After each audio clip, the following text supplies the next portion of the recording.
নমস্কার বন্ধুরা, ক্রাফটা তিথিয়াতে স্বাগতম। জয় জগন্নাথ। চলো রথযাত্রা উপলক্ষে কিছু তৈরি করি।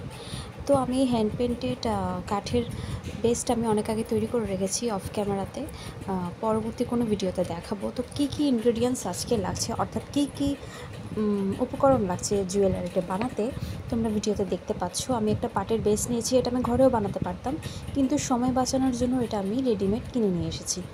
তো কাঠের বেসটা আমি প্রথমে B6000 গ্লু দিয়ে অ্যাটাচ করে নেব পাট বেসের ওপরে। ভালো করে আঠার সাহায্যে সেটা আমি পাট বেসের ওপরে চিপকে দেব। ভালো মতন আঠা দিয়ে আটকে নিয়ে আমার প্রথম কাজটা আমি শেষ করলাম। এবার ইয়াররিংসগুলোকে আমি এনহ্যান্স করব। আমি কাটা করে নিয়ে পাট বেসের ওপরে, অর্থাৎ কানের দুলের যে পাট বেসটা আছে সেটার উপর আমি কড়িগুলো সুন্দর করে একটা একটা করে নিজের মতো করে বসিয়ে দিচ্ছি, একটা ডিজাইন করে দিচ্ছি ইজি থেকে। কটন বল এবং কড়ির সাহায্যে আমি ইয়াররিংসগুলো তৈরি করে নিয়েছি অফ ক্যামেরাতে। এইবার এই যে রক সুতাটা দেখতে পাচ্ছ, একটা সুই দিয়ে প্রথমে পাট বেসটাকে আমি ফুটো করে নিচ্ছি, যাতে করে আমি রক সুতাটা এটার মধ্যে এভাবে এন্টার করতে পারি। এবার আমি কটন বল এবং কড়ির সাহায্যে এই জুয়েলারিটার যেটাকে বলে মানে বেস মালাটা তৈরি করে নেব। আমি মালাটা বেশি বড় করব না, কারণ যেহেতু এখানে ড্রপ টার্সেল অ্যাটাচ করব।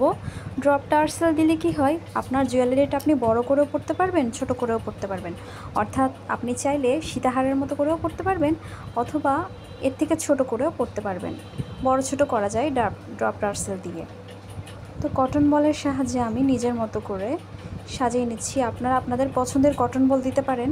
আমি মাল্টি কালারের কটন বল ইউজ করেছি, যাতে করে আমি যে কোনো শাড়ি বা থ্রি পিসের সাথে এই জুয়েলারিটা পরতে পারি। তো আমি এখন কড়ি অ্যাটাচ করে নিচ্ছি। আমি প্রত্যেকটা লাইনে 4টা করে কড়ি ব্যবহার করছি। আপনারা চাইলে এটাকে আরও লং করে আরও অনেকগুলো কড়ি অ্যাটাচ করতে পারেন।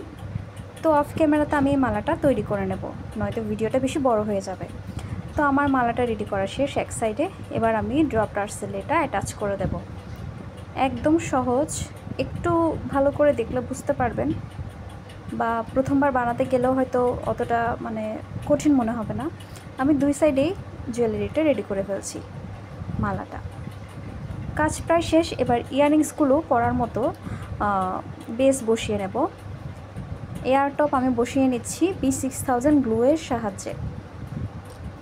আপনারা দেখতে পাচ্ছেন এটার পেছন সাইডটা আমি কাপড় দিয়ে অ্যাটাচ করে দেবো। এটা আমি আর ভিডিওতে দেখাচ্ছি না, নয়তো ভিডিওটা বেশি লং হয়ে যাবে। আমি দুটো দুলেই এয়ার টপটা বসিয়ে নিয়েছি B6000 গ্লুয়ের সাহায্যে। তো আমার গহনাটা রেডি হয়ে গেছে। জয় জগন্নাথ। এই জুয়েলারিটা যাদের ভালো লাগবে কমেন্টে লিখুন জয় জগন্নাথ।